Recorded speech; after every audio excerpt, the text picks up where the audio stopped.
Hello parents. आज हम इस मौसम की जो बीमारियां फैली हुई हैं उनके बारे में डिस्कस करेंगे।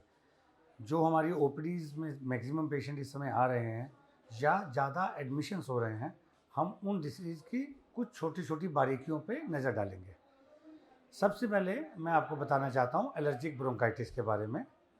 एलर्जिक ब्रोंकाइटिस इस मौसम में, बदलते मौसम में ज़्यादा होती है दिल्ली में। एक सर्वे के मुताबिक 20% लोग एलर्जिक ब्रोंकाइटिस से अफेक्टेड हैं। बच्चों में ख़ास तौर पे काफ़ी ज़्यादा होती है। तो आप लोगों को इस मौसम में बच्चों को घर से बाहर जाना अच्छा नहीं है, क्योंकि इस समय पोल्यूशन भी बहुत है। दूसरे जो एलर्जिक ब्रोंकाइटिस के दूसरे कॉमन कारण हैं उसमें हैं धूल, मिट्टी, धुआं, पाउडर, परफ्यूम, क्रीम, खुशबू वाली चीज़ें।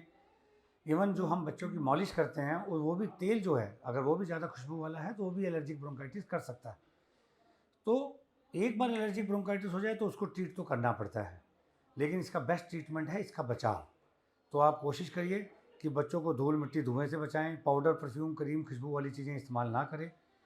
बच्चे को जो मॉइस्चराइज़र यूज़ करें उसमें ज़्यादा तेज़ खुशबू ना हो। इसके अलावा बहुत बच्चों में ठंडे से, फ्रिज का पानी, कोल्ड ड्रिंक, आइसक्रीम से भी एलर्जी पाई गई, देखी गई है। तो आप इसमें ठंडा फ्रिज का पानी, कोल्ड ड्रिंक वगैरह अवॉइड कर सकते हैं। अवॉइड करने से बहुत सारे बच्चों को एलर्जी ब्रोंकाइटिस नहीं होती है।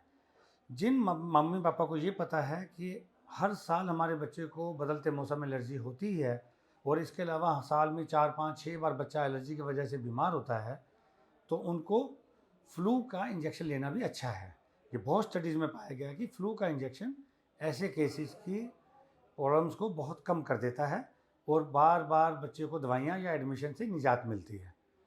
ये तो हो गई बात एलर्जिक ब्रोंकाइटिस की। दूसरी बड़ी बीमारी जो आजकल फैल रही है वो है एक्यूट वायरल हेपेटाइटिस, जिसको आप लोग आम भाषा में जॉन्डिस बोलते हैं।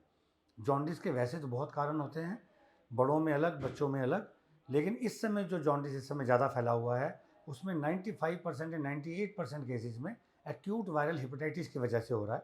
एक्यूट वायरल हेपेटाइटिस जो बीमारी है वो नॉर्मली खाने पीने की बाहर की गंदी चीज़ों से, खुली मक्खी जिसके ऊपर कोई चीज़ बैठ जाती है, जो बाज़ार में खुली चीज़ें बिक रही हैं, पानी गंदा है या पानी साफ़ नहीं है और आरओ सिस्टम का नहीं है या बॉयल्ड नहीं है, इन चीज़ों से ज़्यादा फैलती है। इस समय हमारे पास एक्यूट वायरल हेपेटाइटिस के बहुत सारे केसेस आ रहे हैं। इसकी बचाव के लिए आपने सिंपल इतना करना है कि इन दिनों में बाहर का खाना पीना जो पैकेट्स में नहीं है, जो खुला है, जो रेडियो में बिकता है, वो बंद करना है। बाहर का पानी इस्तेमाल नहीं करना है। पानी इस्तेमाल करना है तो जहाँ पे आरओ सिस्टम लगा है वहीं करना है। बॉटल वाला इस्तेमाल करें या घर से बॉटल लेके जाएँ। तो पानी और खाने-पीने की चीज़ों को अगर बाहर की खुली चीज़ों को अवॉइड करोगे तो आप एक्यूट वायरल हेपेटाइटिस से बच सकते हो। इसके अलावा एक्यूट वायरल, जैसे हम लोग जूसेस को बहुत अच्छा मानते हैं, जूस पीना बहुत अच्छा मानते हैं, लेकिन बाहर के खुले जूस जो मशीनों में ये लोग निकाल के आपको पिलाते हैं, इनके ऊपर भी कई बार तरह-तरह की मक्खियाँ बैठती हैं और तरह-तरह के इन्फेक्शन होते हैं। एक्यूट वायरल हेपेटाइटिस जूस से भी बड़ा कॉमनली फैलता है। तो आपको बाज़ार का जूस भी नहीं पीना है। जूस भी अगर आपको पीना है तो बंद पैकेट वाले जूसेस पीने हैं या घर में निकाल के पीना है।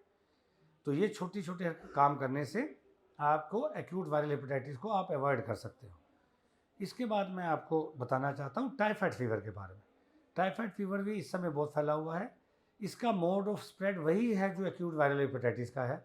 ये भी खाने-पीने की चीज़ों से, खुली बाज़ार की चीज़ों से, जूसेस से, खुली जो रेडियो में बिक रही हैं चीज़ें, इनसे, ये भी इन्हीं से फैलता है। तो आपने इनमें सफाई का ध्यान रखना है। पर्टिकुलर इन मंथ्स के अंदर जिस समय ये बीमारियाँ ज़्यादा फैली हैं, आप बाहर के खाने को अवॉइड करें। घर का खाना खाएँ, साफ़-सुथरा खाना खाएँ। आप लोगों को मैं टाइफाइड के बारे में एक और बात बताना चाहता हूँ। टाइफाइड के लिए वैक्सीन अवेलेबल है और जो वैक्सीन है वो 2 तरह की वैक्सीन अवेलेबल है।